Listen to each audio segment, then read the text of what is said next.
다 함께 기도 드리심으로 10월 4일 한가위 감사 주일 예배를 하나님께 드리겠습니다. 은혜와 진리가 충만하신 하나님, 오늘 하나님 창조하심을 기억하며 한가위 감사 예배 드리오니 받으시고 저희들에게 강복하셔서 하나님 앞에 예배하게 하시니 감사합니다. 우리들의 마음에 은혜와 평강으로 함께하여 주시고 오직 믿음과 감사함으로 하나님께 예배 드리게 하옵소서. 연약한 믿음과 모든 허물은 십자가의 은혜로 덮어주시고 성령께서 함께 하시는 은혜로 담대하고 굳센 믿음을 부어 주시옵소서. 특별히 믿음과 자비를 더하여 주시고 교회와 가정과 사회에서 성전 기둥 같은 하나님 나라 일꾼이 되게 하옵소서. 주님의 몸된 교회가 십자가의 사랑과 섬김 위에 세워지게 하시며 이 땅에 하나님 나라를 위하여 쓰임받는 교회가 되게 하옵소서.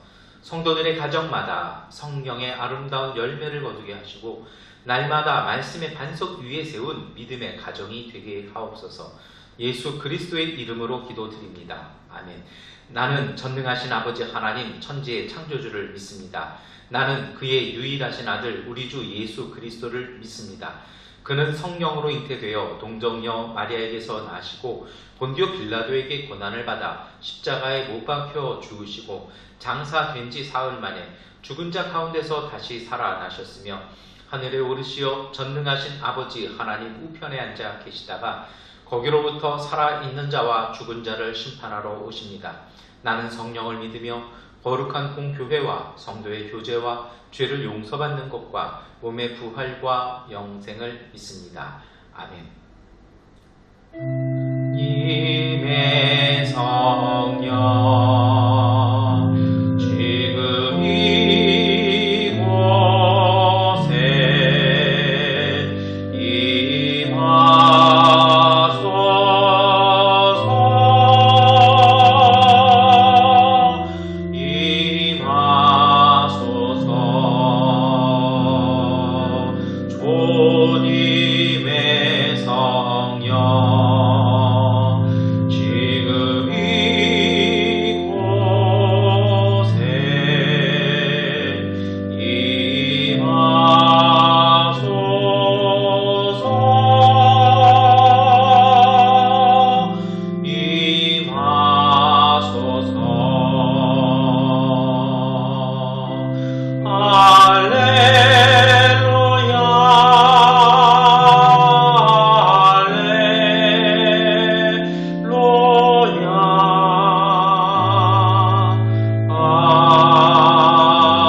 전능하신 아버지 하나님, 오늘 저희들이 한가위 감사 주일 예배로 주 앞에 모여 함께 예배드리게 하시니 감사합니다. 하나님, 저희들이 예배드리기 위하여 믿음으로 나왔사오니 오늘 이 시간 예수 그리스도의 보혈과 은총과 그 사랑으로 저희들의 부족한 허물과 연약함과 죄악들을 고백하며 주 앞에 나올 때에 용서하시고 사하여 주시옵소서. 성령이 우리 가운데 은혜를 주셔서 하나님 저희로 강건케 하여 주셔서 이전의 죄악들을 다시 범하지 아니하게 하시며 하나님의 거룩한 성품에 참여할 수 있는 오늘 저희들 되게 하여 주옵소서. 한 해 동안 주셨던 은혜에 감사합니다. 언뜻 돌이켜보면 정말 많은 일들이 있었습니다. 어려운 가운데서도 저희들을 지켜주시고 오늘까지 있게 해주신 하나님, 이제 저희들에게 더욱 강한 마음과 더욱 분별력 있는 지혜를 통하여 지금까지 함께 하신 하나님께서 이끌어 가시는 우리의 복된 내일을 바라보며 믿음으로 고백하며 나아갈 수 있는 믿음의 가정들 되게 하여 주시옵소서. 여러 가지 흉흉한 질병의 소식들로부터 치료하여 주시고 보호하여 주시며 안논케 하여 주시옵소서. 이 땅을 위해서 기도합니다. 어렵고 힘든 이 땅에 가난하고 어려운 우리 미얀마 이웃들 가운데 은혜 주셔서 그들을 지켜주시고 이 나라의 위정자들에게 복과 지혜 주셔서 이 어려운 시국을 잘 감당할 수 있는 지혜로운 위정자들 되게 하여 주시옵소서. 하나님, 우리의 교민들과 또 우리 교회 식구들, 우리 한국에 있는 모든 가족들이 위해서 기도합니다. 같은 은혜 주셔서 주님의 권능 아래 이 시기를 더욱 은혜 안에 보내며 믿음으로 주님과 더욱 가까워짐을 통해 온전해질 수 있는 우리 교회 가족들 되게 하여 주옵소서. 한 해 동안 열심히 일했습니다. 그러나 하나님, 질병들로 인해서 많은 일을 하지 못한 것처럼 보입니다. 그러나 우리가 무엇을 하였는지가 아니라 얼마나 그 일 속에 마음과 저희들의 신앙을 담았는지를 돌아보게 하시고 부족한 자리들마다 하나님이 주시는 은혜들로 다시 채워나갈 수 있는 믿음의 가족들 되게 하여 주시옵소서. 주님, 우리가 인간의 마음으로 일하지 말게 하시고 하나님 주시는 믿음으로 일하게 하시고 하나님의 권능 아래 돌보게 하여 주시옵소서. 이제 예배를 드리며 말씀을 읽고 고백하며 기도합니다. 주님의 성령이 함께하여 주셔서 말씀을 읽고 고백할 때마다 저희들에게 맑은 마음으로 읽게 하시고 그 안에 담겨져 있는 하나님의 뜻을 고백하며 실천할 수 있는 우리 교회 가족들 되게 하여 주옵소서. 주님의 성령께서 우리 가운데 함께 하시고 인도하여 주실 줄 믿사옵고 예수님의 이름으로 기도드립니다. 아멘. 우리 기도를 들어주소서. 간절히 비오니 우리 기도를 들어주소서. 응답해 주소서. 우리 기도를 들어주소서. 간절히 비오니 우리 기도를 들어주소서. 응답해 주소서. 아멘. 구약성서의 말씀을 봉독해 드리겠습니다. 구약성서의 말씀은 출애굽기 20장 1절부터 4절, 7절부터 20절까지의 말씀을 세 번역본으로 봉독해 드리겠습니다. 이 모든 말씀은 하나님이 하신 말씀이다. 나는 너희를 이집트 땅 종살이 하던 집에서 이끌어낸 주 너희의 하나님이다. 너희는 내 앞에서 다른 신들을 섬기지 못한다. 너희는 너희가 섬기려고 위로 하늘에 있는 것이나 아래로 땅에 있는 것이나 땅 아래 물속에 있는 어떤 것이든지 그 모양을 본떠서 우상을 만들지 못한다. 너희는 주 너희 하나님의 이름을 함부로 부르지 못한다. 주는 자기 이름을 함부로 부르는 자를 죄 없다고 하지 않는다. 안식일을 기억하여 그 날을 거룩하게 지켜라. 너희는 엿새 동안 모든 일을 힘써 하여라. 그러나 이랜 날은 주 너희 하나님의 안식일이니 너희는 어떤 일도 해서는 안 된다. 너희나 너희의 아들이나 딸이나 너희의 남종이나 여종만이 아니라 너희 집 짐승이나 너희의 집에 머무르는 나그네라도 일을 해서는 안 된다. 내가 엿새 동안 하늘과 땅과 바다와 그 안에 있는 모든 것을 만들고 이랜 날에는 쉬었기 때문이다. 그러므로 나 주가 안식일을 복주고 그날을 거룩하게 하였다. 너희 부모를 공경하여라. 그래야 너희는 주 너희 하나님이 너희에게 준 땅에서 오래도록 살 것이다. 살인하지 못한다. 간음하지 못한다. 도둑질하지 못한다. 너희 이웃에게 불리한 거짓 증언을 하지 못한다. 너희 이웃의 집을 탐내지 못한다. 너희 이웃의 아내나 남종이나 여종이나 소나 낙이나 할 것 없이 너희 이웃의 소유는 어떤 것도 탐내지 못한다. 온 백성이 천둥소리와 번개와 나팔 소리를 듣고 산의 연기를 보았다. 백성은 그것을 보고 두려워 떨며 멀찍이 물러섰다. 그들은 모세에게 말하였다. 어른께서 우리에게 말씀하십시오. 우리가 듣겠습니다. 하나님이 직접 우리에게 말씀하시면 우리는 죽습니다. 모세가 백성에게 말하였다. 두려워하지 마십시오. 하나님이 당신들을 시험하시려고 나타나신 것이며 당신들이 주님을 두려워서 죄를 짓지 못하게 하시려고 나타나신 것입니다. 아멘. 시편의 말씀을 봉독해 드리겠습니다. 시편 1편의 말씀입니다. 복 있는 사람은 악인의 꾀를 따르지 아니하며 죄인의 길에 서지 아니하며 오만한 자의 자리에 앉지 아니하며 오로지 주님의 율법을 즐거워하며 밤낮으로 율법을 묵상하는 사람이다.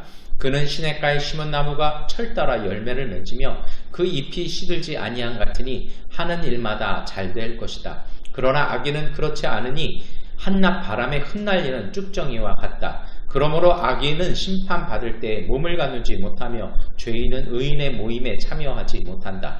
그렇다 의인의 길은 주님께서 인정하시지만 악인의 길은 망할 것이다. 아멘. 찬송가 461장을 찬송하시겠습니다.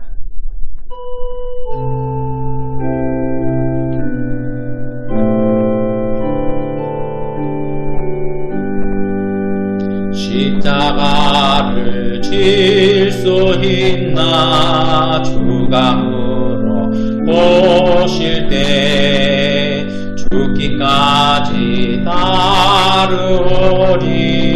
성도 대답하였다.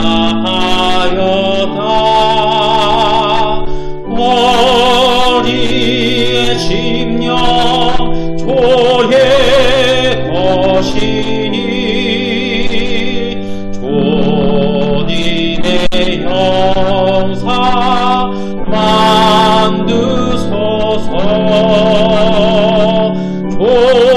주인도 따라 살아갈 동안 사랑과 충성을 바치오리다. 너는 이어하고 있나 구원받은 강도를 그가 회개하였을 때 나건허라 받았다. 우리의 심령 조의 것이니 주님의 형상 만드소서. 주인도 따라 살아갈 동안 사랑과 충성을 바치오리다. 걱정 근심 얻은 돈을 너를 둘러 덮을 때 주께 내 영 맡기겠나. 죄우승이 믿으며 우리의 심령 주의 것이니 주님의 형상 만드소서. 주인도 따라 살아갈 동안 사랑과 충성을 바치오리다. 이런 일 다 할 수 있나 주가 물어보실 때 용감한 자 바울처럼 선뜻 대답하리라.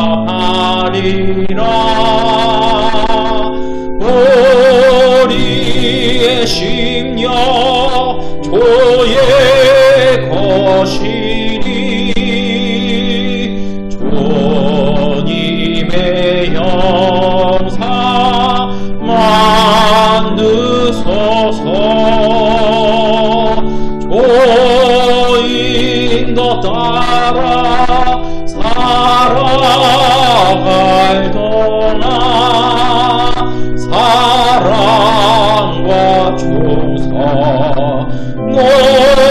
바치오리다.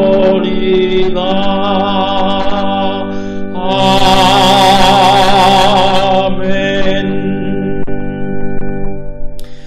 서신서의 말씀을 우리 함께 봉독하시겠습니다. 서신서의 말씀은 빌립보서 3장 4절부터 14절까지의 말씀입니다. 함께 읽겠습니다. 하기야 나는 육신에도 신뢰를 둘만 합니다. 다른 어떤 사람이 육신의 신뢰를 둘만한 것이 있다고 생각하면 나는 더욱 그러합니다. 나는 난지 8해 만에 할례를 받았고 이스라엘 민족 가운데서도 베냐민 지파요 히브리 사람 가운데서도 히브리 사람이요 율법으로는 바리새파 사람이요 열성으로는 교회를 박해한 사람이요 율법의 의로는 흠 잡힐 데가 없는 사람이었습니다. 그러나 나는 내게 이루었던 것은 무엇이든지 그리스도 때문에 해로운 것으로 여기게 되었습니다. 그뿐만 아니라 내 주 예수 그리스도를 아는 지식이 가장 고귀하므로 나는 그 밖의 모든 것을 해로 여깁니다. 나는 그리스도 때문에 모든 것을 잃었고 그 모든 것을 오물로 여깁니다. 나는 그리스도를 얻고 그리스도 안에 있는 사람으로 인정받으려고 합니다. 나는 율법에서 생기는 나 스스로의 의가 아니라 그리스도를 믿는 믿음으로 말미암아 오는 의, 곧 믿음에 근거하여 하나님에게서 오는 의를 얻으려고 합니다. 내가 바라는 것은 그리스도를 알고 그분의 부활의 능력을 깨닫고 그분의 고난에 동참하여 그분의 죽으심을 본받는 것입니다. 그리하여 나는 어떻게 해서든지 죽은 사람들 가운데서 살아나는 부활에 이르고 싶습니다. 나는 이것을 이미 얻은 것도 아니며 이미 목표점에 다다른 것도 아닙니다. 그리스도 예수께서 나를 사로잡으셨으므로 나는 그것을 붙들려고 쫓아가고 있습니다. 형제 자매 여러분, 나는 아직 그것을 붙들었다고 생각하지 않습니다. 내가 하는 일은 오직 한 가지입니다. 뒤에 있는 것은 잊어버리고 앞에 있는 것을 향하여 몸을 내밀면서 그리스도 예수 안에서 하나님께서 위로부터 부르신 그 부르심의 상을 받으려고 목표점을 바라보고 달려가고 있습니다. 아멘. 참미하시겠습니다. 이 말씀 따라 사는 동안 지치지 않게 하시고 이 말씀 따라 사는 동안 주님 나라 임하소서. 이 말씀 따라 사는 동안 지치지 않게 하시고 이 말씀 따라 사는 동안 주님 나라 임하소서.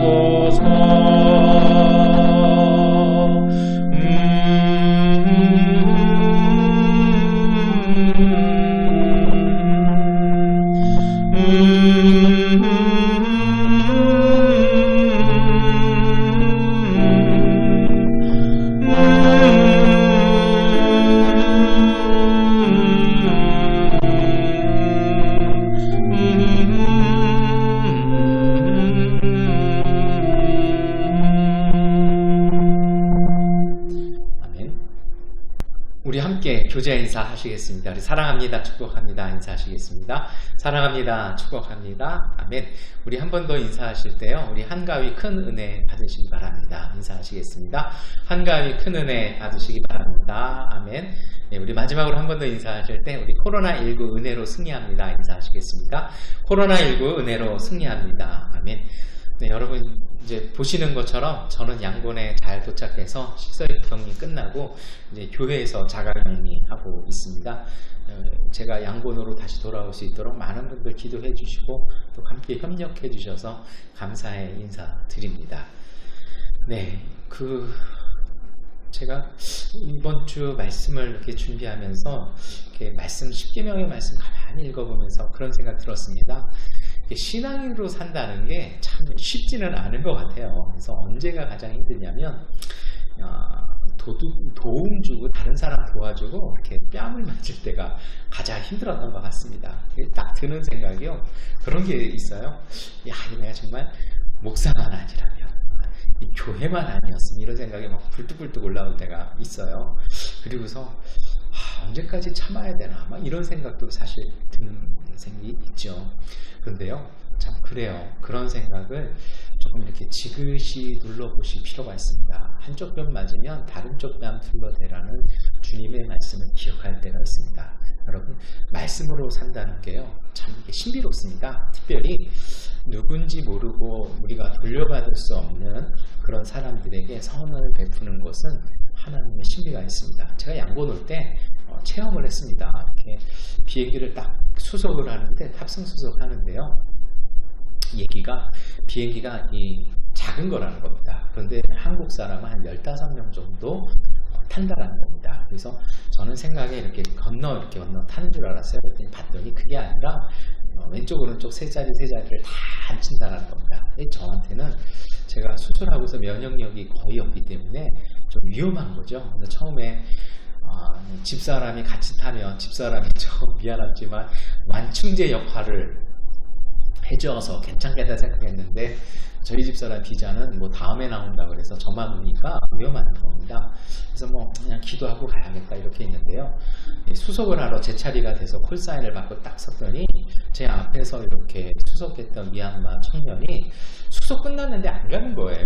그래서 뭔가가 좀 있는 것 같아서 제가 이렇게 물어보니까 뭐가 이제 미진한 게 있고 제가 궁금한 게 있다라는 것이죠.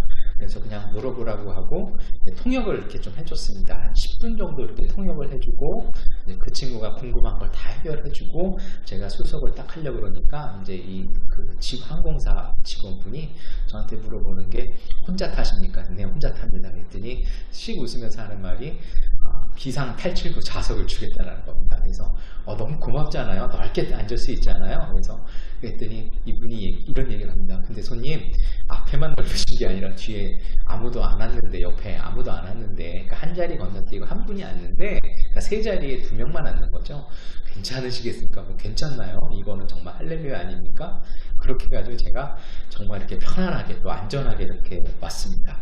이뿐만이 아니라 이제 수속 마치고 공항 검색대를 딱 들어가는데, 이렇게 물건을 넣고 이렇게 저만 먼저 통과를 했더니 딱 보니까 앞에 있는 미얀마 사람이 이렇게 화장품을 하나를 빠뜨리고 그냥 갔어요. 그러니까 이제 뭐 보안 요원이 불러도 미얀마 분들이 앞만 보고 가잖아요. 그래서 제가 딱 불렀습니다. 그래서 이제 미얀마 말로 부르니까 얼른 쳐다보고, 이거 당신 건데 이거 가져가라 했더니 이제 그분이 자기 부인 선물할 건데 걸릴까 말까 해가지고, 근데 립스틱이더라고요. 그러니까 이제 통과가 돼서 이제 검색하고 가방에 다시 넣어야 되는데 깜빡하고 그냥 간 거죠. 그래서 이제 보내고 난데 사실 저는 이제 두근두근한 거예요. 왜냐하면 뭐 우리가 다 비슷합니다만 미화가 제가 좀 초과했어요.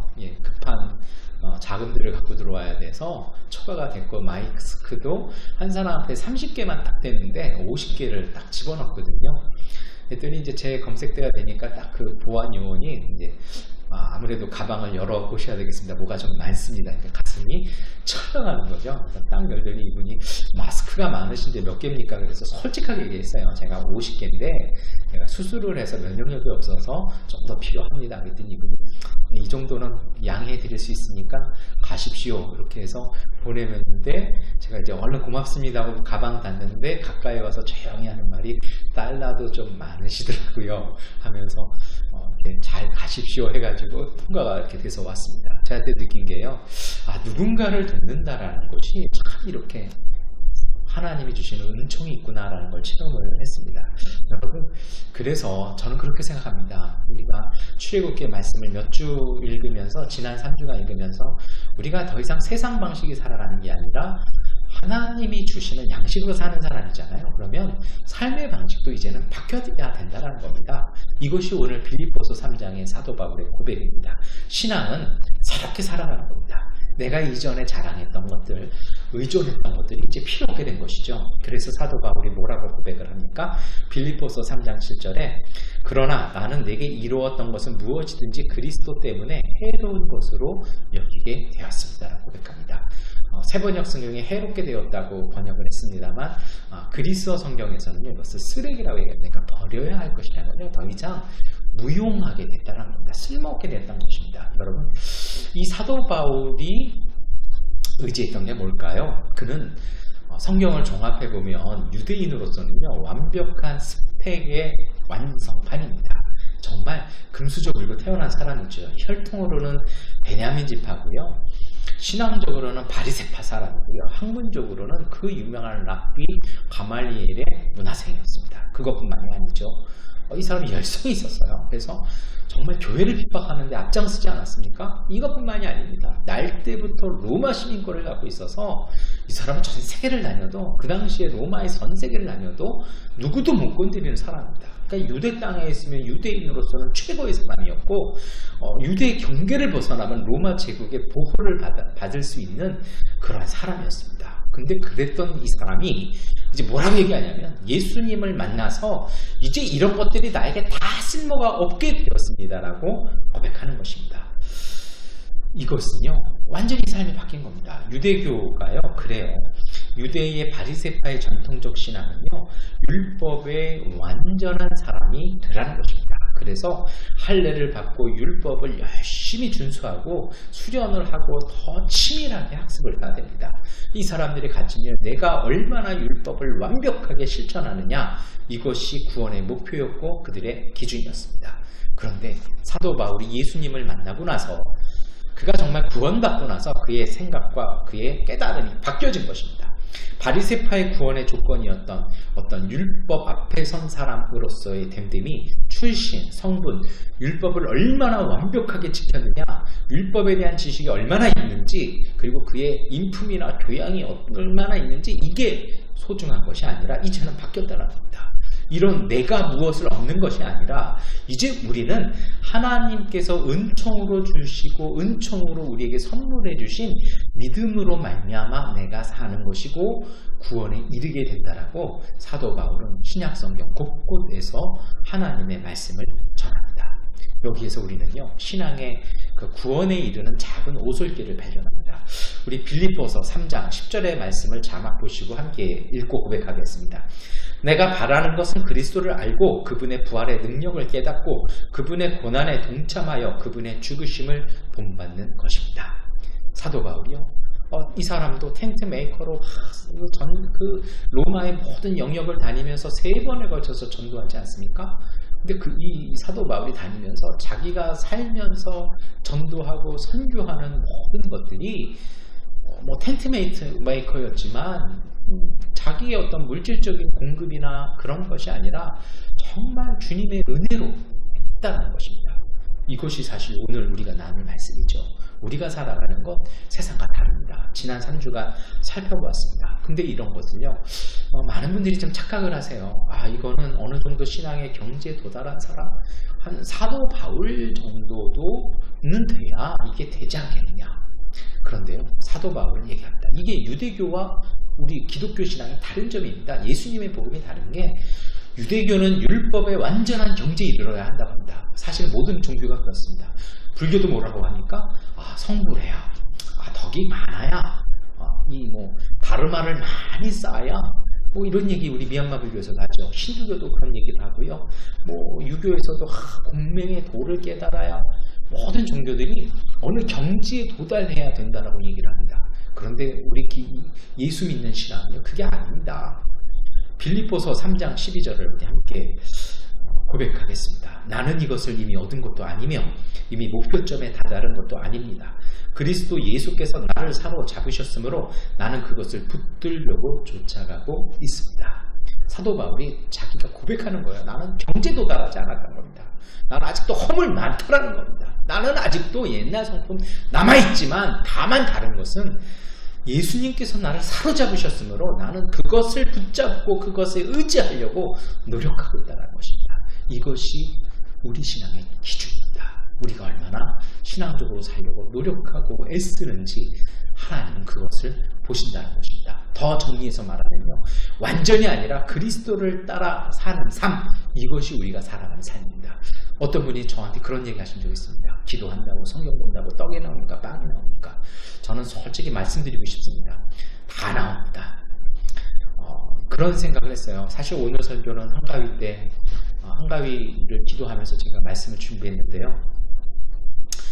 이번 주간이 정확하게 저한테는요, 제가 미얀마를 아파서 떠난 지 52주 되는, 딱 1년 되는 주입니다. 하나님이 기가 막히게 1년 만에 저를 다시 우리 교회 강단에 세우셨습니다. 제가 요단강 몇 발자국 들어갔다 나왔습니다. 그리고 지금까지 있으면서 1년 동안 제가 치료하고 수술하고 한국에서 1년 동안 체류하고 양곤에 오기고 이 자리에 올 때까지 제가 인간적으로 뭘 해본 적은 하나도 없습니다. 근데요, 정말 요단강 갔다 오니까 근처 갔다 오니까 보이는 게 있더라고요. 아, 내 마음대로 안 되는구나. 이거 정말 하나님이 하시는 일이구나. 그냥 그분께 맡겨드리고 기도하면 하나님이 하시는 것이구나. 이거를 조금은 이제 깨달은 것 같습니다. 그래서 말씀드리고 싶어요. 여러분, 우리가요, 코로나19 때문에 가정도 일터도 어렵지요. 근데 우리가 그것 때문에 사는 것 아닙니다. 이것이 사실 오늘 말씀의 저의 결론이기도 합니다. 삶 속을 내 삶을 바라보는 평가의 기준이 있습니다. 이 한국에서 있다 보니까 목사님들을 많이 만났습니다. 한국의 많은 목사님들이 목회자들끼리 만나면 물어보는 게 있습니다. 교회가 많이 부흥했습니까? 교회가 많이 성도가 늘었습니까? 이제는 교회 건물이 생겼습니까? 교단에서 어떤 직책을 맡고 있습니까?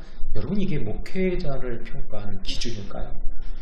제가 솔직히 말씀드리면 어떤 제 후배를 만났는데 제가 딱 든 생각이 있었습니다. 좀 심한 얘기인데요. 학교 다닐 때도 굉장히 정치적인 사람이라 제가 싫어했습니다. 정말 몇십 년 만에 만났어요. 좀 변했을까? 그래서 교수도 돼 있더라고요. 내린 결론이 이거였습니다. 쓰레기는 지나가면 악취만 달지구나. 그건 아니더라. 학위를 따고 그 사람 교수가 되고 유명하고 논문을 쓰고 아니에요. 우리가 평가하는 기준은 아닙니다. 어제 제가 한국 컬럼에, 뉴스 컬럼에 어떤 분이 한국 교회에 대해서 되게 가슴 아픈 쓴소리 하는 걸 제가 아픈 마음으로 읽었습니다. 이렇게 평가합니다. 학문적으로 나태하고 무책임한 오지랖이 있고 폐쇄적인 자세와 선민의식이 있으며 편의적인 이원론적 사고요. 내로남불처럼 내가 하면 괜찮은 거고 다른 분들이 하면 하나님께 진노를 받을 일이고 거기다가 보수적이고 폐쇄적인 가치관을 재생산하는 것이 한국교회의 약점이다. 솔직히 부인을 못하겠더라고요. 부끄러웠습니다. 여러분, 우리가 우리의 신앙과 우리의 삶을 평가하는 기준은 우리가 얼마나 예수 그리스도와 일치된 삶을 가지고 있느냐라는 것입니다. 코로나19로 어렵습니다. 우리의 삶에 대해서 우리가 낙담하실 수도 있고 긍정하실 수 있습니다. 무엇을 갖고 평가하시겠습니까? 매출을 가지고 경제적인 관점, 때로는요, 미래에 나는 이렇게 해야 되는데 오늘 이거밖에 못했네. 이거 아닙니다. 이건 세상 사람 아닌 겁니다. 그건 믿음 아니죠. 우리는요, 이제는 바뀌어갑니다. 우리가 부름받은 공동체잖아요. 이스라엘 백성처럼 출애굽해왔습니다. 그들에게 빵이 없고 고기가 없고 물이 없을 때 불평하는 것이 아니라 하나님은 놀라운 방법으로 그들을 살게 하셨습니다. 보셨잖아요. 만나 매출하기 통해서 더 이상 세상의 빵 아니라 일용할 양식을 주님의 은총을 보았습니다.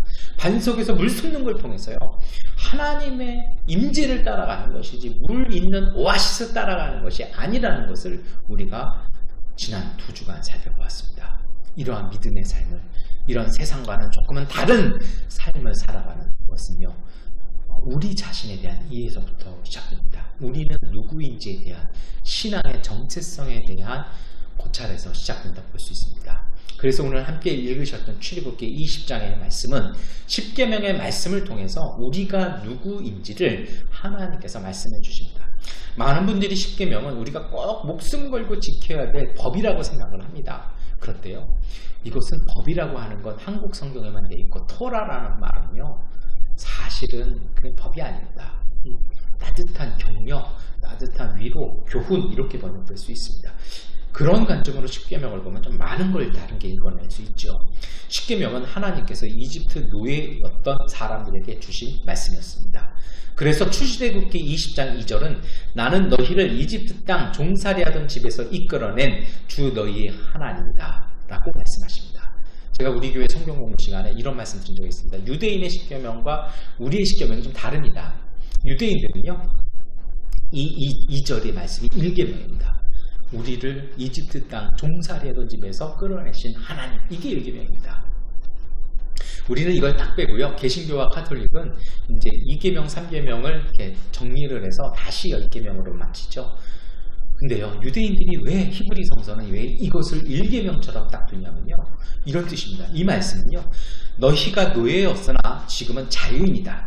그리고 그것은 내가 너희를 은총으로 인도해 냈다라는 것입니다. 그러니까 내가 해준 거 너 좀 기억해줘, 그 얘기가 아니라 너희는 이제 자유인이라는 겁니다. 너희가 자유인이라는 사실을 내가 너희들에게 증명해 보였다라는 것입니다. 이것이 왜 중요하냐면요, 광야에서 이스라엘 백성들은 어려움이 있었어요. 많은 어려움들 지난 2주간 보셨잖아요. 이 모든 것의 시작은 사실은 정체성의 혼돈입니다. 노예로서 살던 삶, 누군가에게 종속되어서 살던 삶과 자유인 이스라엘로서 살아가는 삶의 가치관이 서로 부딪히고 있었다는 겁니다. 원래 사람이요, 정체성이 혼돈이 생기면 삶의 문제가 혼돈이 됩니다. 저도 미얀마에서 14년을 살다가 한국에 가서 근 1년을 있었습니다. 헷갈려요. 오른쪽 왼쪽 운전이 막 헷갈리고, 운전하다가 몇 번이고 막 미얀마식으로 유턴하고 막 우회전 좌회전 하다가 얼마나 위험했는지 모를 때가 많이 있습니다. 또 돌아오니까 또 여기도 또 틀려요. 여러분, 이렇게 정체성이 혼돈하잖아요. 그러면 이 다양한 공동체 내부에 존재하는 다양한 의견이 갈등이 안 됩니다. 정체성이 딱 있는 공동체는요, 다양한 의견이 그 정체성에 입각해서 조화를 가져옵니다. 왜냐하면 질서가 있기 때문이죠. 정체성 때문에 질서가 생깁니다. 근데 이게 없어지니까 스스로 책임지려는 주인 의식도 없이 타인에 대한 책임 추궁으로 인해서 지난 2주간 보신 것처럼 끊임없는 갈등이 일어나게 돼 있습니다. 여기에 대해서 하나님이 말씀하시는 겁니다. 너희는 자유인으로 하나님 앞에선 거룩함을 받은 사람들이라는 것입니다. 그래서 십계명의 말씀은 우상숭을 만들지 말고 숭배하지도 말라는 말씀을 합니다. 우상이라는 것이 뭡니까?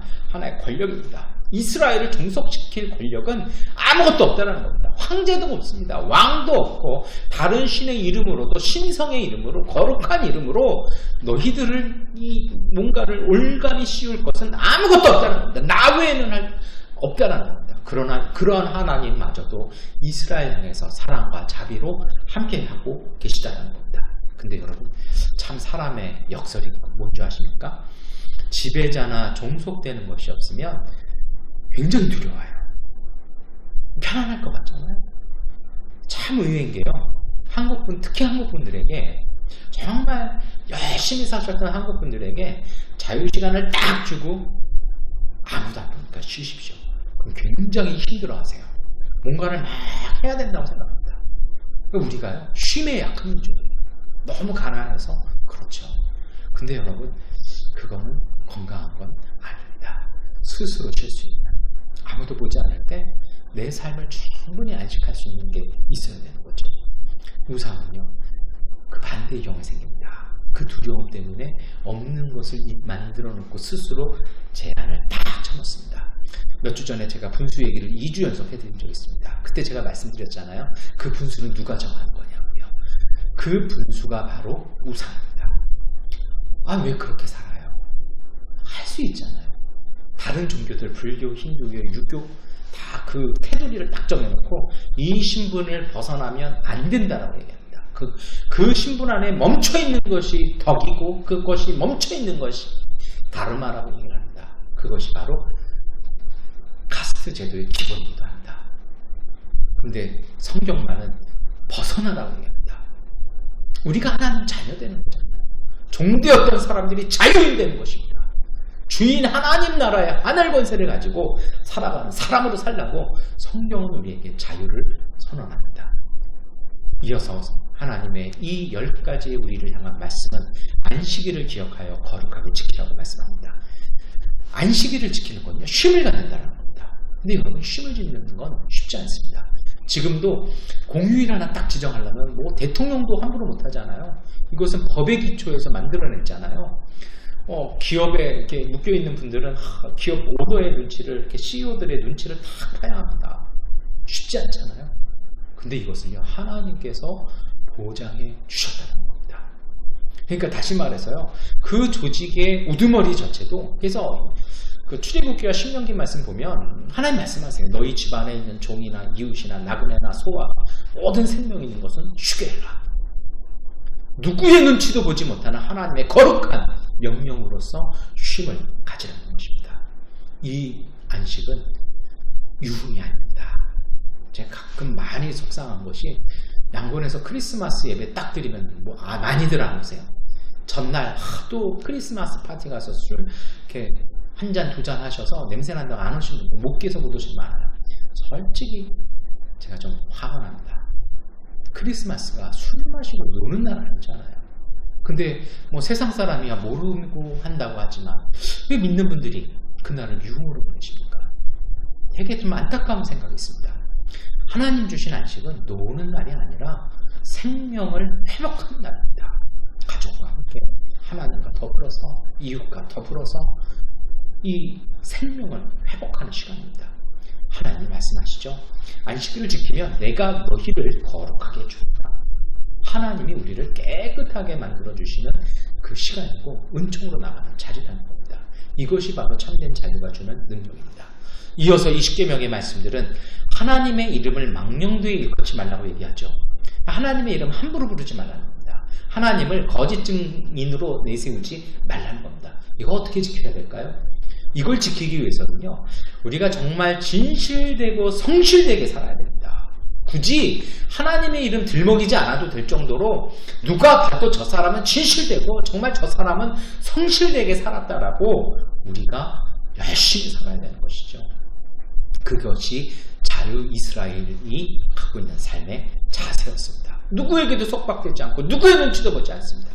최선을 다해서 진심을 담아서 마음을 담아서 내가 지금 하고 있는 일에 최선을 다하는 사람. 굳이 신의 이름을 들먹일 필요도 없습니다. 가끔 그래요. 하나님의 이름으로 사회를 정죄하는 분들 이렇게 봅니다. 누군가를 정죄하는 사람들을 봅니다.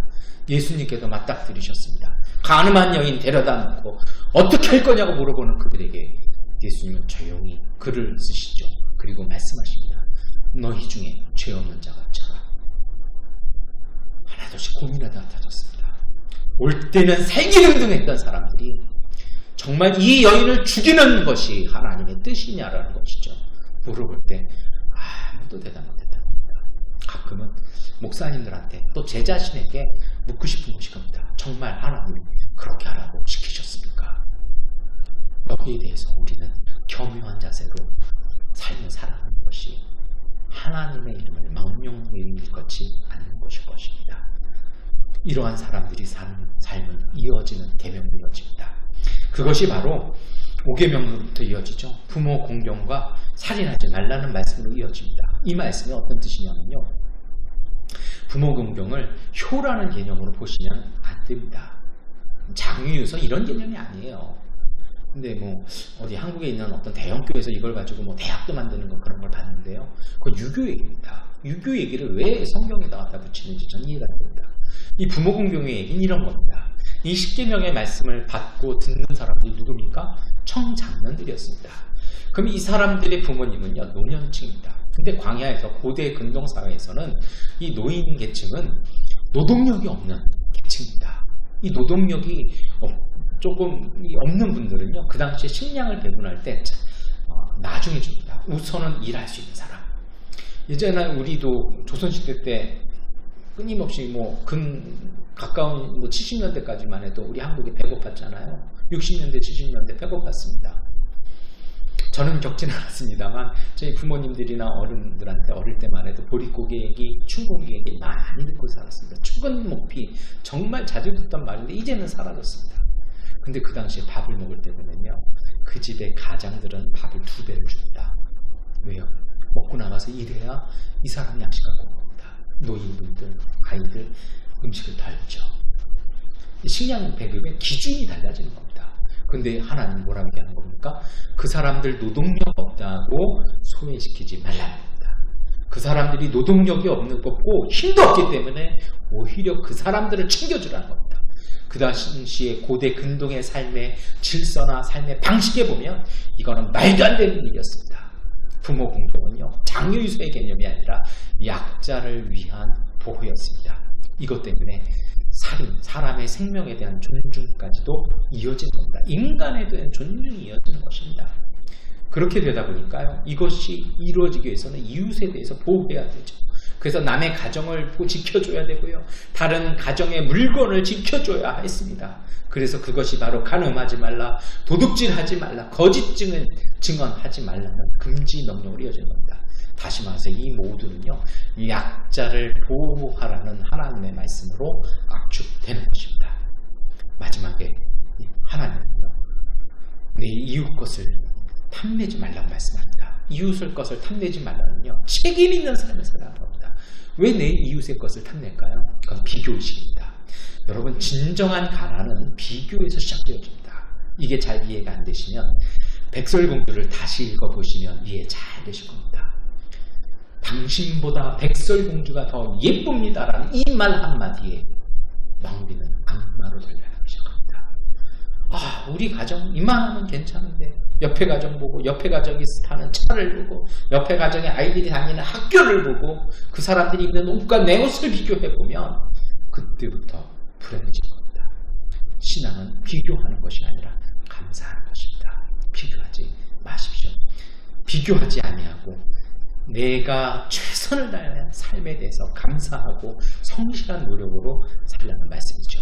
정리를 해보면요, 십계명 말씀은 노예였던 이스라엘에게 이제는 새롭게 책임 있는 존재로 자유있게 살라는 하나님의 말씀이었습니다. 이것은 다른 사람들을 판단하고 비난하는 것이 아니라 하나님의 자비를 입은 사람들이 이웃과 약자들을 사랑과 연민으로 돌아봄으로써 평화를 만들어 하나님의 사랑과 은총에 응답하는 삶을 살라는 말씀이었습니다.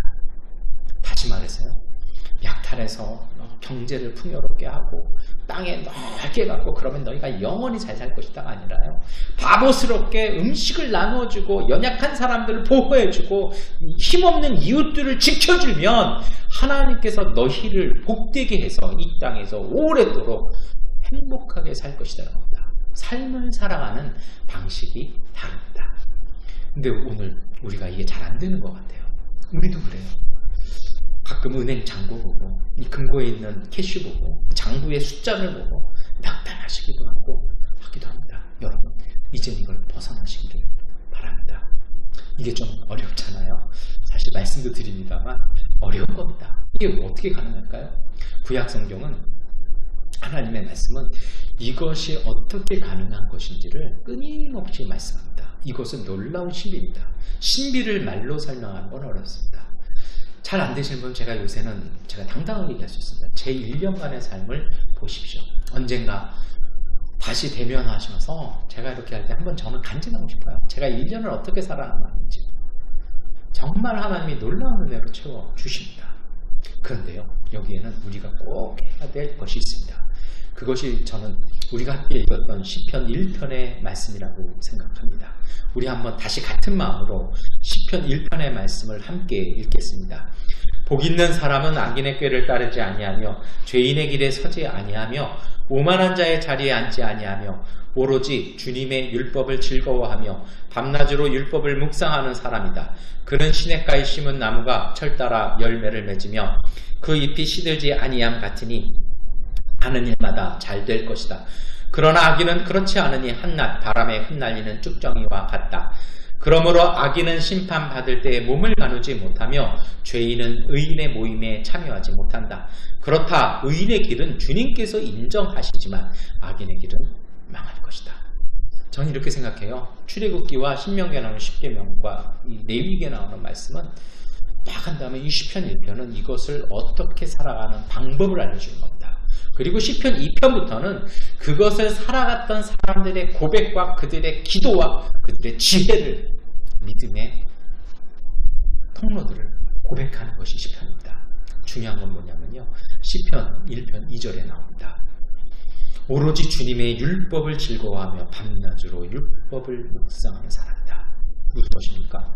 밤낮으로 율법을 묵상하는 사람으로 살면 이게 된다는 것입니다. 그러면 여러분, 묵상이라는 것이 어떤 걸까요? 묵상이라는 거죠, 제가 한국어 사전에 찾아봤습니다. 눈을 감고 말없이 마음속으로 생각하는 겁니다. 우리가 아주 많이 하는 거죠. 그런데 히브리어 성서를 읽으면 이 시편 1편의 2절은 그 의미가 완전히 다릅니다. 2절의 이 묵상이라는 단어는 히브리어에서 하가라고 얘기합니다. 이 하가라는 말은요, 정확하게 뜻은요, 깊이 생각하는 거, 연구하는 거, 이렇게 해석할 수도 있습니다. 그런데 이 하가라는 말의 어원은 의성어입니다. 어떤 뜻이냐면요, 으르렁거리는 소리입니다. 어떨 때 나는 소리냐면요, 이렇게 육식동물이 이렇게 먹잇감을 잡아가지고 막 뼈를 딱 하고 딱딱한 그 뼈를 하고요. 원래 고기들이 별로 없잖아요. 그러면 그거를 탁 먹고 그 뼈를 으그덕 씹어서 그 뼈 관절 사이에 있는 그 고기 살점 덩어리를 그 쪽쪽 빨아먹을 때 내는 소리, 그냥 으그덕 하는 그 소리가 하가입니다. 한국어 단어에는 없는 거죠. 잘 이해 안 되시면 감자탕 드실 때 이렇게 다 분해하시고 쪽쪽쪽 우리 빨아 드시잖아요. 그거 생각하시면 됩니다. 이거는요, 조용히 눈을 감고 말씀 생각하라는 의미가 절대로 아닙니다. 이거는요, 먹이를 씹어대는 사자처럼 하나님의 말씀을 싣고 읊조리면서의 그 결실을 고백하라는 겁니다. 더 정확하게는요, 우선 이걸 이해하셔야 돼요. 히브리어 화가를 아시려면 하나님의 말씀은 소리와 문자만이 아니라는 겁니다. 우리가 성경을 읽고 보고 고백하잖아요. 또 설교를 듣잖아요. 가만히 보시면 좀 어려운 이야기일 수 있는데요, 소리나 문자가 우리 그 하나님의 말씀을 전하는 통로, 매개체가 되고 하나의 프레임이 됩니다. 다시 말해서 정확하게 말하면요, 요즘 성서학의 그 트렌드가 뭐냐면, 이 소리와 문자 안에 하나님의 말씀이 담겨 있는데 그 한번 프레임에서 벗어내보면 더 정확한 주님의 뜻이 정확하게 보인다라는 것이 사실은 요새 성서학의 어떤 그런 트렌드이기도 합니다. 이 하가라는 말, 제가 말씀드렸잖아요. 먹이를 뼈다구를 씹으면서 으르렁거리는 소리. 아니, 이렇게 설명하실 수 있습니다. 우리 한가위라서 밤도 드시고 땅콩도 드시고 호두도 드실 텐데 그 딱딱한 껍질을 깨고 그 안에 있는 단백질을 빼내는 소리가 바로 이 하가라고 볼 수 있습니다. 하가는요, 그래서 성경 말씀 안에, 글과 소리 안에 담겨 있는 문자와 음양 안에 담겨 있는 하나님의 소리를 땅에 풀어서 하나님의 창조와 은혜의 사건이 되게 하는 것입니다. 창세기 1장 3절입니다. 하나님이 말씀하시기를 빛이 생겨라 하시니 빛이 생겼다. 바로 이거예요. 하가는요, 하나님의 말씀을 역사 속에서 이루는 겁니다. 사건이 되게 하는 것입니다. 우리가 성경 말씀을 읽었지 않습니까? 그러면 그 읽은 말씀을 그냥 읽고 은혜 받고 마음이 좋다, 이 감동받고 끝나는 게 아닙니다. 이 말씀이 우리 가운데 사건이 되어야 되는 겁니다. 이것이 요한복음 1장에 요한의 예수님에 대한 고백이었습니다. 태초에 말씀이 계셨다. 여러분, 우리가 주님의 말씀을 읽은 그 사건이, 행동이 사건이 되고 내 삶에 긍정적인 응답이 되고 긍정적인 변화가 되고 열매가 되도록 바꿔나가는 과정이 하가입니다. 단순히 눈 감고 소원을 비는 그 시간만이 아니라는 것입니다. 문자 안에 담겨있는 하나님의 성령과 하나님의 생명의 소리가 감동되어서 이것이 역사 안으로 내 삶 안에 분출되어지는 사건이 하가입니다. 가나안 땅 들어가기 직전에, 다시 말했어요, 이 출애굽기 20장서부터 이제 40년이 지났습니다. 모세는 이미 하나님이 데려가셨습니다.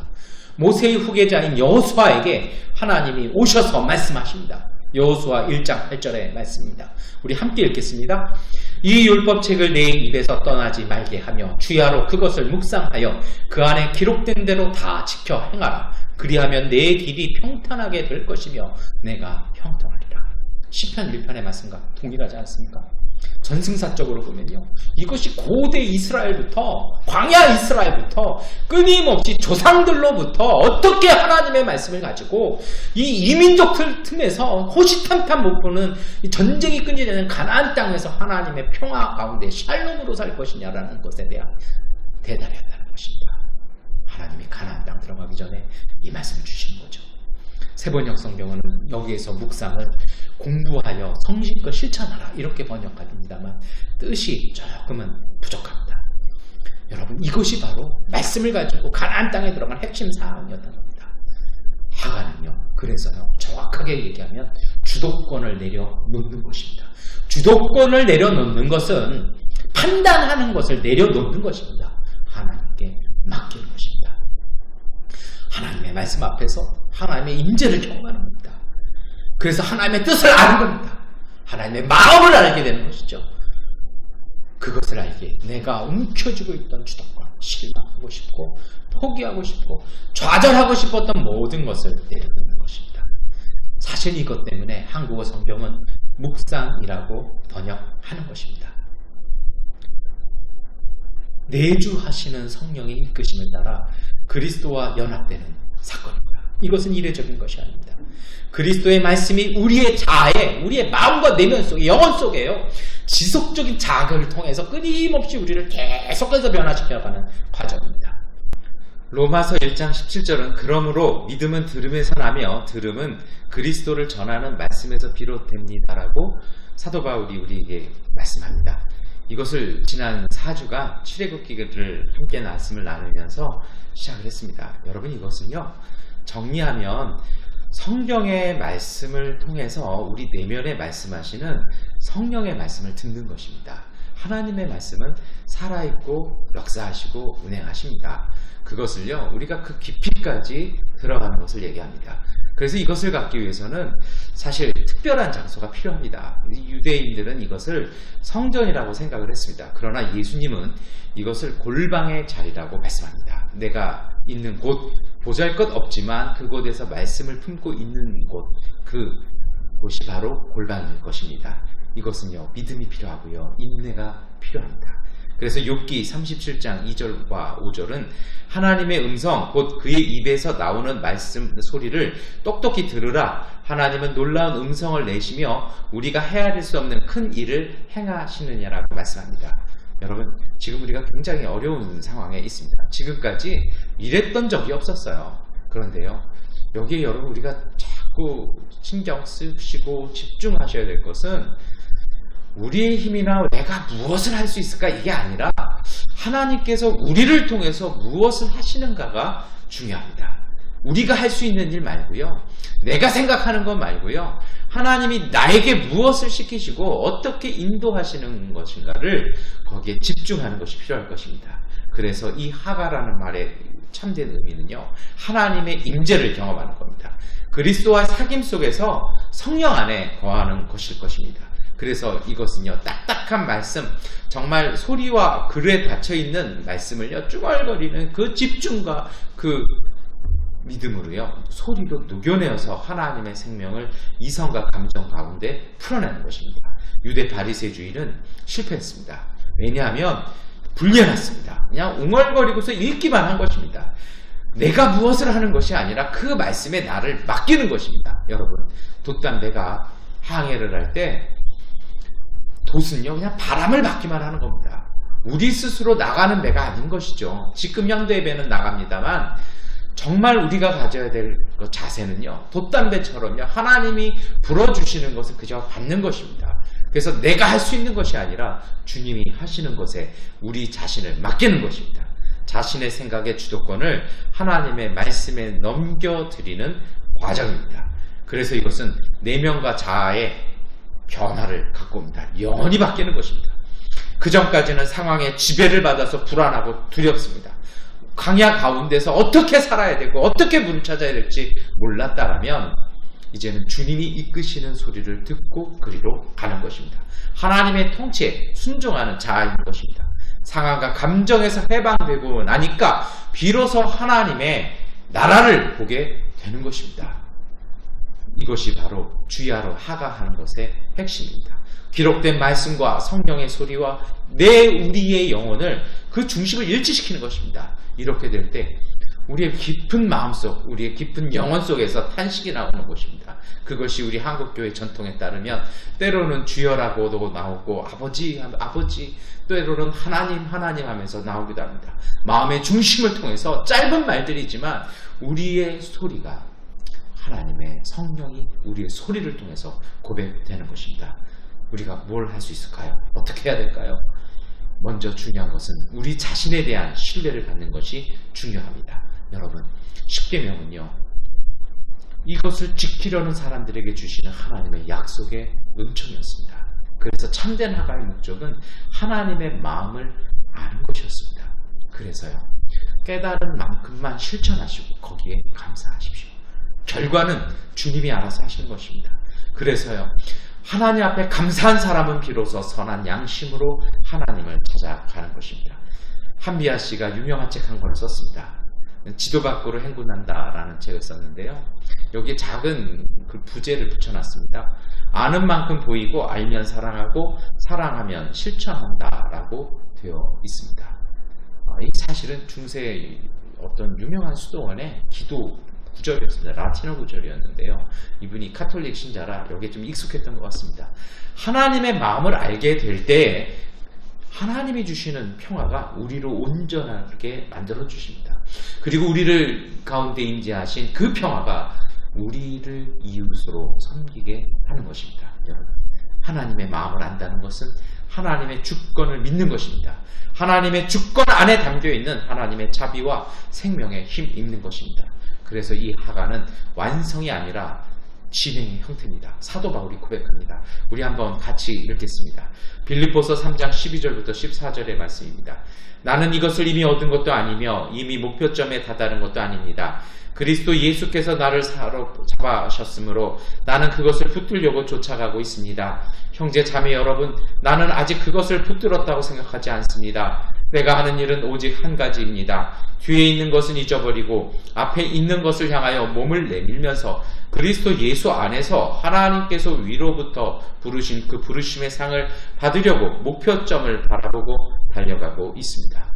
여러분, 사도 바울의 이 고백을 보면 이거는 유대인들이 생각하는 것처럼 완성되어지는 것이 아니라는 겁니다. 우리가 가져야 될 자세는 추구하는 것이라는 것입니다. 그래서 중요한 것이 있습니다. 우리가 결정하는 것입니다. 지금 상황이 어렵습니다. 많이 힘들죠. 거듭 자주 해서 말씀을 드렸습니다만 어렵습니다. 그런데요, 이 속에서 우리가 믿음으로 산다는 건 내가 이거 할 수 있을까? 이것이 아니죠. 이 속에서 하나님의 부르심을 따라서요, 하루하루 최선을 다하는 것입니다. 멈추지 아니하는 것입니다. 마음에서 포기하고 지면 이미 끝난 것입니다. 마음에서 내가 결정을 내리는 것이 아니라 하나님께서 하실 일이니 나는 그저 따라가겠습니다라고 하고 그 단계 하나하나를 밟고 지나가는 것입니다. 제가 수술받으러 수술대 들으니까 참 무섭더라고요. 근데 천정에 그 신촌 세브란스 병원 수술실 천정에 이사야의 말씀이 딱 기록되어 있습니다. 두려워 말라, 내가 너와 함께하리라. 수술대 누워서요, 그걸 딱 보는데 마음에 뭔가 뻥 뚫린 듯한 느낌이었습니다. 제가 수술대 위에서 불안하다고 두렵다고 떨린다고 뭐가 달라져요? 제가 수술하는 거 아니잖아요. 주권은 하나님께 있는 거고요. 수술팀한테 저는 위임한 것입니다. 그러면요, 제가 받을 건요, 그냥 편안하게 자는 겁니다. 솔직히 지금 손이 덜덜덜 떨리더라고요. 그 느낌은 참 싫습니다. 그런데요, 생각을 바꿔봤습니다. 그냥 푹 자자. 그래서 물어봤어요. 그냥 푹 자면 되는 거죠? 그랬더니 그게 제일 좋습니다. 전신마취 딱 시작하는데요, 하나 둘 하니까 의식이 없어져요. 근데 참 편안한 걸 느꼈습니다. 정말 잘 자는 것 같아요. 전신마취 하면 원래 사람이 꿈을 잘 안 꾼다고 합니다. 저는 꿈 꿨어요. 정말 행복한 꿈을 꿨습니다. 잔디밭에서요, 제가 정말 그렇게 막 행복하게 소풍하는 꿈을 꿨습니다. 저 신기한 것도 봤습니다. 뭐냐면요, 수술팀이 저 때문에 막 고전하는 것도 제가 봤어요. 막 혈압이 뚝뚝 떨어지고 뭐 하고 뭐가 어디가 안 된다 그러고 막 하다가 멈췄다 하는 거를 봤어요. 처음에 꿈인가 했습니다. 끝나고 나서 물어봤습니다. 그랬더니 수술팀에서 어떻게 하셨습니까? 아니 그냥 꾸다가 꿈에서 봤어요. 근데 진짜 푹 주무셨군요. 여러분, 그때 제가 깨달은 것이 있습니다. 두렵고 떨리는 거 하나님께 맡기십시오. 마음을요, 결정하는 것입니다. 끝이 어떻게 될까가 아니라 내가 할 수 있을까가 아니라 하나님께 맡기는 것입니다. 바울이 그 얘기하는 겁니다. 몸을 구부리고 있다라고 얘기합니다. 그게 어떤 건지 전 잘 몰랐습니다. 제가 공항에 출국 오기 전에 며칠 전에요, 한 일주일 전에 어디 관공서를 이렇게 갔는데 문이 좁은데 사람들이 막 가는데 저도 시간이 없으니까 빨리 가려고 이렇게 구부리고 막 뛰어가다가 그 문이 탁 순간적으로 닫히는 바람에 사람들이 다 넘어졌습니다. 사람들이 이러고 걸어가니까 괜찮았는데요, 저 혼자 이러고 가다가 넘어지니까 그대로 넘어져서 사실은 갈비뼈 7번, 8번이 이렇게 금이 갔습니다. 지금은 많이 좋아졌는데요, 제가 이 뉘앙스를 알 것 같아요. 뭐냐면요, 멈추지 않겠다라는 겁니다. 멈추면 큰일 나는 겁니다. 하나님을 붙드는 것을 멈추는 순간 우리는 침몰하는 것입니다. 복음서 이것이 나오지 않습니까? 베드로가 예수 그리스도를 바라보고 갈릴리 호숫가를 걸어갈 때 그는 걸을 수 있었습니다. 그런데 그가 바람을 보고 물을 보는 순간 그는 물에 빠질 수밖에 없었던 것 기억하시기 바랍니다.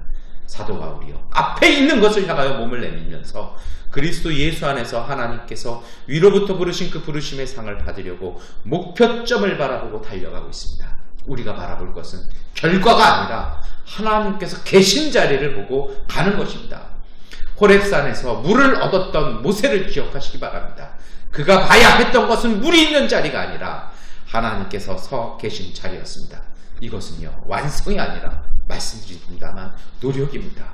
우리가 이렇게 하고 있을 때 하나님께서 우리에게 역사하시는 것입니다. 예수 그리스도의 이끄심에 따라 순종하는 사람들에게 하나님은 은총과 은혜를 주시는 것입니다. 지금 그렇게 하고 계십니까? 잘하셨습니다. 그것이 바로 온전함이고요. 그렇게 하시면 다 되신 것입니다. 예수님께서 십자가에서 마지막에 하신 말씀은 뭡니까? 다 이뤘다. 그렇다고 그분이 거기서 갑자기 십자가에서 내려오셨나요? 죽음의 그 고통이 사라지셨나요? 예수님은요, 고통 속에서 죽음 앞에서 하나님께 모든 것을 맡기며 내 영혼을 아버지 손에 맡깁니다 하면서 다 이뤘다 얘기하십니다. 왜냐고요? 하나님이 부르신 그 자리에 갔기 때문입니다. 부활은 하나님께서 하실 것이라는 것입니다. 여러분, 그래서 우리 신앙인들의 삶에 대한 평가는, 그리고 지금 이 코로나19의 어려움 속에서의 우리의 삶에 대한 전망은 하나님이 말씀이 이끌어가는 신비의 은총을 우리 현실 속에서 살아가고 있는가에 따 있습니다. 다른 것에 마음 빼앗기지 마십시오. 이스라엘에게는 십계명이 삶의 기준이었습니다. 십계명을 지키는 사람은 하나님의 은총의 보록이 있다라고 말씀했습니다. 약속해 주셨죠. 이것을 위해서 유대인들은 끊임없이 중얼거림을 시작했습니다. 오늘 예수님은 이제 다시 말씀하십니다. 예수님은 열성적으로 자신이 웅얼거리는 행위에 있는 것이 아니라 그들이 읽고 있는 하나님의 말씀 안에 담겨 있는 하나님의 거룩한 영, 창조의 루하우, 하나님의 거룩한 바람을 일깨우라는 것입니다. 말씀에서, 그 말씀 속에서 성령께서 우리에게 증언하시는 하나님의 거룩하신 임재를 들으라는 것입니다. 그리고 그것을 삶 가운데 실천하라는 것입니다. 그 말씀이, 그 성령의 인도하심이 우리를 하나님의 사랑과 은총으로 인도할 것입니다. 그 인도하심 따라가는 사람들에게 하나님의 자비와 사랑의 은총이 복으로 이루어집니다. 코로나로 모든 것 어려워 보입니다. 그러나 그것에 초점 맞추지 마시고 하나님의 말씀 속에서 성령의 음성의 인도를 따라 예수 그리스도와 하나 되는 삶을 사는 것에 기준 두시기 바랍니다. 그것으로 평가하십시오. 하나님의 평화와 자비가 여러분들을, 우리 모두를 보호하시고 인도하실 것입니다. 상황의 필요에 조급해하지 마십시오. 오히려 그러기보다는 마음 가난한 사람이 되어서 이웃과 더불어 슬퍼하십시오. 하나님의 나라가, 하나님의 위로가 여러분과 함께 있을 것입니다. 온유한 사람이 되어 의에 줄이고 목마른 사람이 되십시오. 물질의 조금의 손해는 보셨으나 땅을 차지하여 배부르게 될 것입니다. 자비한 사람이 되어 마음 깨끗한 사람이 되십시오. 하나님께서 자비롭게 우리를 대하여 주실 것입니다. 그리스도의 평화를 어려움 속에서 전하십시오. 아버지 하나님께서, 우리의 아버지께서 우리와 우리의 자녀들을 돌보실 것입니다. 기도하겠습니다. 전능하신 하나님, 우리가 하나님의 사랑을 받는 자녀임을 다시 깨닫게 하셔서 오늘의 불안과 두려움에서 해방되어 하나님 앞에서 서게 하옵소서. 각자의 처소에 격리되어 있는 오늘 속에 허락하신 골방에 들어가서 하나님의 말씀을 곰곰이 씹어 하늘의 양식으로 우리의 이웃을 섬기게 하옵소서. 하나님께서 우리의 삶의 주관자이심을 믿음으로 용기 내어 우리의 척박해 보이는 삶에 고랑과 이랑을 일구어 하나님이 주시는 생명의 담비를 담아 추수의 기쁨 누리는 한가위 하늘 백성 되게 하옵소서.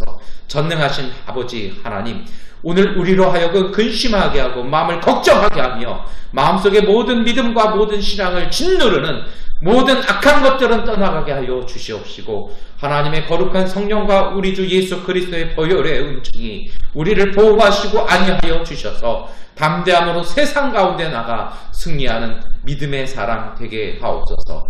예수 그리스도의 이름으로 기도드립니다. 아멘. 찬송가 589장을 찬송하시겠습니다.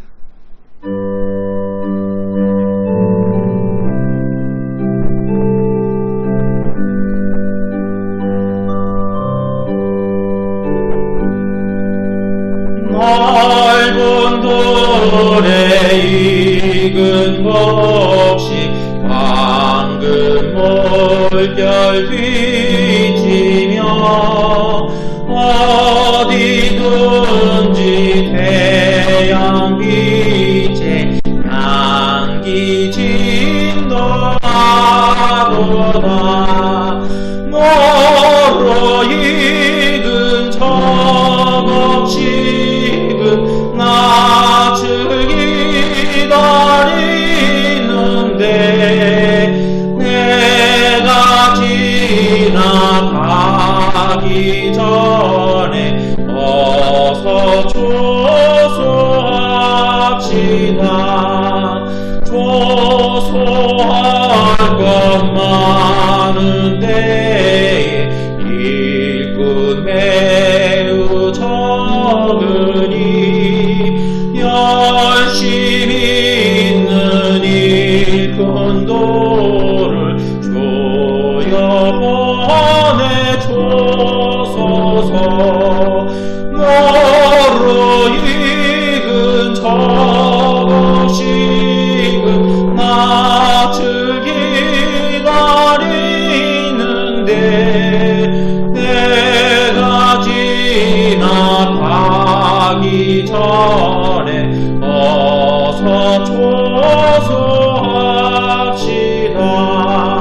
먼동 틀 때 일어나서 일찍 돌에 나가 황혼 때가 되기까지 조소하게 하소서. 모로 익은 저곡식은 낯을 기다리는데 내가 지나가기 전에 어서 조소합시다. 허들이 뭐든 알고 전국 창고 도리도 조가 베풀 잔치 자리 우리 참여하겠네. 너로 익은 저곡식은 낯을 기다리는데 내가 지나가기 전에 어서 조소합시다.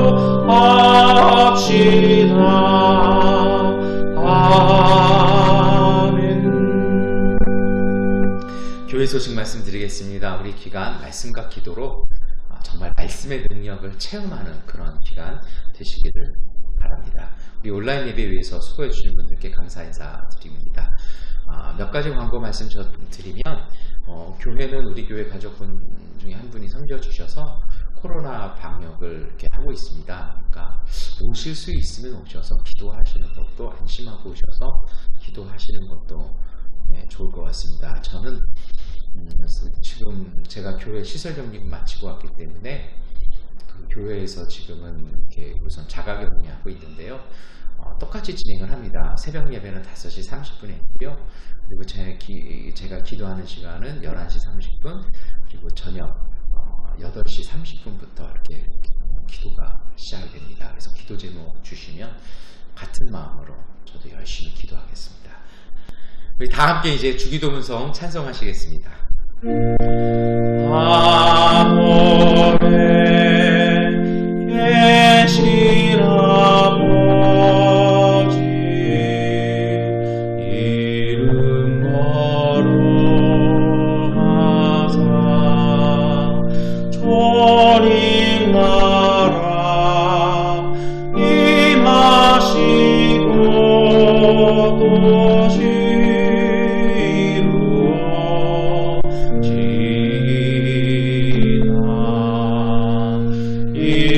일용할 양식 주시고 우리 돌에 큰죄 다 용서하옵시고 또 시험에 들게 마시고 악에서 구원하소서. 내게 그의 나라 주의 권세 주의 영광 영원히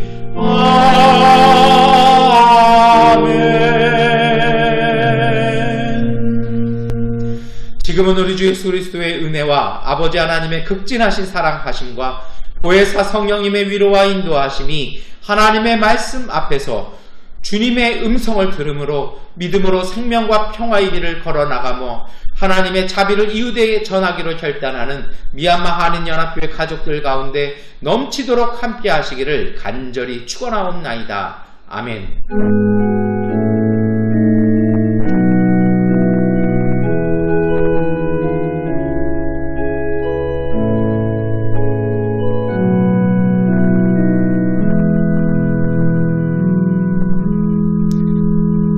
주님의 평화가 우리와 함께 우리 이웃들 가운데 하나님께서 함께 하십니다. 이것으로 10월 4일 한가위 감사예배를 마치겠습니다.